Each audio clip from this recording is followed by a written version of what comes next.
Sejam muito bem-vindos, amigos queridos, para mais uma reflexão do nosso grupo de estudos espíritas Missionários da Luz. Meu nome é Lívia e hoje, como é de costume nos nossos sábados, eu vou contar para vocês um conto que se passou lá na época de Jesus e foi contado para a gente pelo Espírito Irmão X, pelas mãos de Chico Xavier, num texto maravilhoso que faz a gente pensar muito no que a gente vive no nosso cotidiano, né? Porque quando a gente começa a estudar e a conhecer os ensinamentos de Jesus, a gente começa a ter uma vontade muito grande de trabalhar, o trabalho associado à fé, o trabalho no bem, de crescermos, de propagarmos as ideias, né, do Cristo e tudo mais. E a gente se depara com muitas dificuldades no caminho, né? Quando a gente começa a trabalhar seguindo os ensinamentos de Jesus, né, na seara do bem, a gente percebe que há dificuldades que muitas vezes fazem com que muitos interrompam os seus trabalhos, né, muitos desanimem. E isso não acontece só com a gente, não. Nesse conto, o Irmão X nos mostra que essas dúvidas e essas dificuldades já se davam desde a época do Cristo. E quando começaram os trabalhos e tudo mais, Jesus reuniu os discípulos, orientando cada um deles sobre essa necessidade de propagação do Evangelho, né? Propagação da Boa Nova. Levar os seus ensinamentos para todos os povos, por todas as culturas mais distantes, né? E que eles iriam trabalhar em cima disso. E os discípulos, a princípio, ficaram muito empolgados, mas depois ficaram temerosos por conta das dificuldades que poderiam acontecer. E começaram a encher Jesus aí de perguntas, de questionamentos sobre como seria, como eles deveriam se portar, como eles deveriam agir quando chegassem essas dificuldades. E então começou um interrogatório afetuoso ali em torno de Jesus. E nos conta o Irmão X que Filipe foi todo ponderado e perguntou: Mestre, e se os maus nos impedirem os passos? Que faremos? Irá nos caber recurso à autoridade punitiva? Quer dizer, a gente vai poder pegar aqueles maus que forem dificultar a nossa caminhada e puni-los, né? Fazer algo nesse sentido? E Jesus, pensativo, respondeu: Nossa missão destina-se a converter maldade em bondade, sombra em luz. Ainda que semelhante transformação nos custe sacrifício e tempo, o programa não pode ser outro. Mas o Tomé perguntou: e se formos atacados por criminosos? Mesmo assim, confirmou Jesus, o nosso ministério é de redenção, perdoando e amando sempre. Persistindo no bem, atingiremos a vitória final. Quer dizer, eles começaram a perceber que mesmo aqueles que a princípio parecem inimigos, né, da Boa Nova, criminosos ou maldosos, Jesus via com olhos diferentes. Ele via como pessoas que poderiam ser trabalhadas ao longo do tempo e convertidas para algo do bem, algo de bom, né? E aí seguiu Tiago, filho de Alfeu, perguntando: Mas, Senhor, se interpelados pelos fariseus, que são amantes da lei, que diretrizes tomaremos? Se são eles depositários de sagrados textos com que justificam habilmente a orgulhosa conduta que adotam. São arguciosos e discutidores, dizem-se herdeiros dos profetas. Como agir se o novo reino determina fraternidade isenta de tirania? Ainda aí, explicou o Messias Nazareno, cabe-nos testemunhar as ideias novas, quer dizer, mesmo se aqueles mais sábios naquilo que se diz sobre religião, mesmo os doutores, né, que na época professavam as verdades religiosas, vierem a atacar aquilo que eles fariam, aquilo que eles trabalhassem, eles teriam que testemunhar e se manterem firmes naquilo que eles acreditavam, naquilo que eles estavam vivendo, né?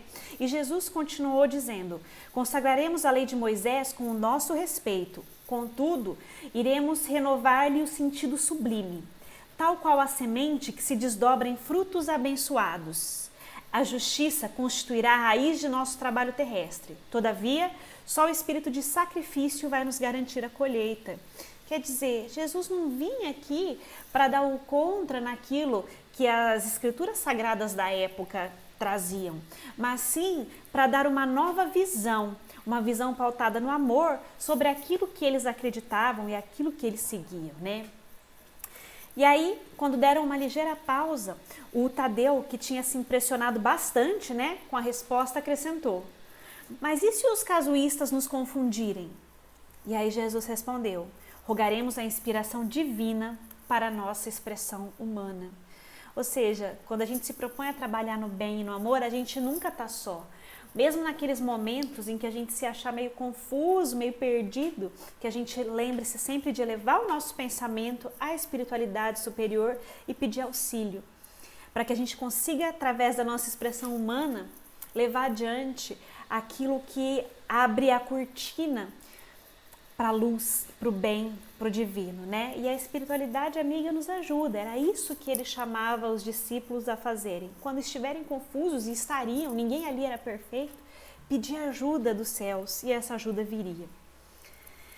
Mas aí o apóstolo insistiu: mas o que sucederá se o nosso entendimento permanecer obscuro, a ponto de não conseguirmos registrar o socorro do alto? E a gente muitas vezes se questiona isso, né? Mas e se eu estiver confusa, não estiver entendendo o que eu tiver que fazer, estiver rezando, pedindo, e mesmo assim eu não entender o que fazer, né? E aí, né? Parece que se eu não conseguir registrar, se eu não conseguir captar o socorro que vem do alto. E aí Jesus esclareceu sorridente: será então necessário purificar o vaso do coração, esperando a claridade de cima. Aqui, Jesus já mostrava a importância da nossa reforma íntima, já mostrava a importância de, para a gente captar aquilo que a espiritualidade do bem, do amor, a espiritualidade superior nos traz, nós estarmos com o coração limpo, com o coração renovado. A gente, quanto melhor a gente agir, quanto melhor estiver a nossa sintonia com o bem, mais facilmente nós teremos acesso às verdades do alto, né? Às claridades de Deus. E nesse ponto o André interferiu perguntando: mestre, em nossa pregação chamaremos indistintamente as criaturas? Quer dizer, a gente vai chamar todo mundo, vai convidar todo mundo, né? Ou a gente escolhe alguns que estejam mais preparados? E aí Jesus respondeu: ajudaremos a todos, sem exigências. Mas, Senhor, interrogou Simão precavido, né? Nós temos boa vontade, mas somos também fracos pecadores, como todos nós somos, né, no dia a dia. E se nós cairmos na estrada?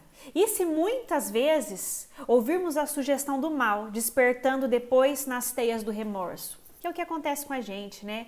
A gente muitas vezes quer ajudar, tem boa vontade, mas acaba falhando, acaba seguindo caminhos tortuosos aí, não seguindo os melhores caminhos, mesmo sabendo o que seria uma boa escolha, às vezes a gente tropeça e cai e não faz aquilo que seria o melhor, né? E era isso que Simão Pedro falava.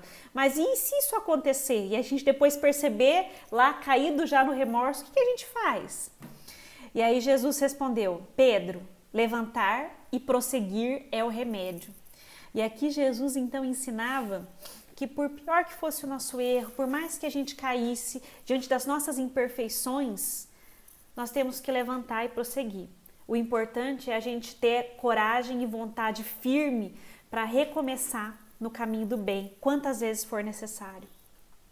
Mas, no entanto, teimou, né, o pescador: e se a nossa queda for tão desastrosa que impossibilite o reerguimento imediato?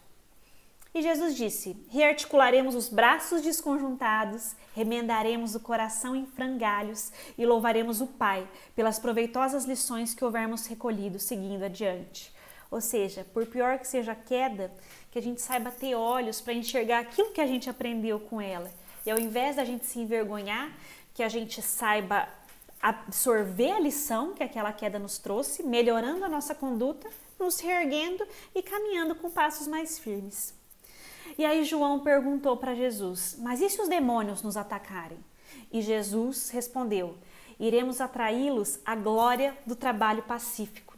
Aqui Jesus deixava claro que até aquelas piores pessoas, até aquelas almas que aparentemente parecem mais maldosas, né, os demônios aqui que ele falava, têm a sua possibilidade de melhorar, de se reerguer, de mudar o seu caminho e trilhar no bem. Quer dizer, iremos atrair esses demônios que estiverem tentando atacar para que possam se converter ao trabalho pacífico, ao trabalho da paz, ao trabalho do amor, né? E aí Tiago, filho de Zebedeu, perguntou, mas e se eles nos odiarem e nos perseguirem? E a gente tem muito medo dessas perseguições, né? A gente pede às vezes socorro, eu tô obsediado, e se fizerem algo contra mim? E se esses espíritos maldosos nos perseguirem? Principalmente a gente que tá no trabalho espírita, às vezes a gente fica meio preocupado com isso, pensando e se perguntando, né? E foi a pergunta de Tiago, e se eles nos odiarem e nos perseguirem? E Jesus respondeu, serão amparados por nós no asilo do amor e da oração, nos ensinando que mesmo nas piores situações, onde nós somos atacados, onde nós formos perseguidos, onde nós tivermos insultos contra a gente, né, que o caminho não é se revoltar e nem ir contra. O caminho é buscar de alguma forma quebrar o sentimento ruim, e mesmo quando a pessoa não tiver ouvidos para se converter de imediato e para enxergar a situação e tudo aquilo que ela provoca, né, pelas suas ações errôneas, que nós temos ainda o caminho da oração para buscar tentar auxílio e pacificação daqueles corações que sofrem, né, daqueles que buscam nos prejudicar. E aí continuaram perseguindo. Mas e se esses inimigos poderosos e inteligentes nos destruírem? E Jesus disse calmamente, o espírito é imortal e a justiça enraiza-se em toda parte, nos mostrando que a gente não tem que temer quando a gente abraça o bem. Quando nós abraçamos o bem, nós temos que lembrar que nós também somos abraçados por ele, que o bem nos envolve, nos protege e nos conduz.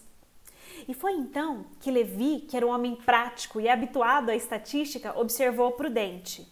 Senhor, o fariseu leu Torá, baseando-se nas suas instruções. O saduceu possui rolos preciosos a que recorre na propaganda dos princípios que abraça. O gentil, sustentando as suas sacolas, conta com milhares de pergaminhos, arquivando pensamentos e convicções de filósofos gregos e persas, egípcios e romanos. E nós? A que documentos recorreremos? Que material mobilizaremos para ensinar em nome do Pai sábio e misericordioso? Lembrando, né, gente, que quando eles teriam essa conversa, foi quando Jesus estava passando ali por entre eles e que ainda não tinha os evangelhos como hoje nós temos para consultar, para ler e para seguir, né? Eles estavam, na verdade, vivendo os evangelhos que hoje nós estudamos no dia a dia naquele tempo, né? E era essa dúvida que eles tinham, olha, os religiosos têm documentos, têm livros, na época eram pergaminhos, né, para seguir essas condutas. E a gente, o que a gente tem para seguir, né, por enquanto? E aí Jesus meditou longamente e falou, usaremos a palavra quando for necessário, sabendo, porém, que o verbo degradado estabelece o domínio das perturbações e das trevas. Iremos nos valer dos caracteres escritos na extensão do reino do céu. No entanto, não ignoraremos que as praças do mundo exibem numerosos escribas de túnicas compridas, cujo pensamento escuro fortalece o império da incompreensão e da sombra. Utilizaremos, pois, todos os recursos humanos no apostolado, entendendo, contudo, que o material precioso de exposição da Boa Nova reside em nós mesmos, existe no nosso coração, né? O próximo consultará a mensagem do Pai na nossa própria vida, através dos nossos atos e palavras, resoluções e atitudes. E quando Jesus disse isso, então ele reforçava que levar o evangelho adiante, levar o evangelho para os mais distantes povos e reinos, não seria apenas pregar boas palestras, boas palavras. Também fariam isso quando necessário, mas que o verdadeiro evangelho, a verdadeira disseminação do evangelho seria através das boas atitudes, que as pessoas entenderiam os ensinamentos do evangelho observando a vida daqueles que já tinham sido tocados pela Boa Nova. Ou seja, atitudes, exemplos a serem seguidos, que é o que a gente tem que buscar todos os dias na nossa vida, apesar das nossas imperfeições.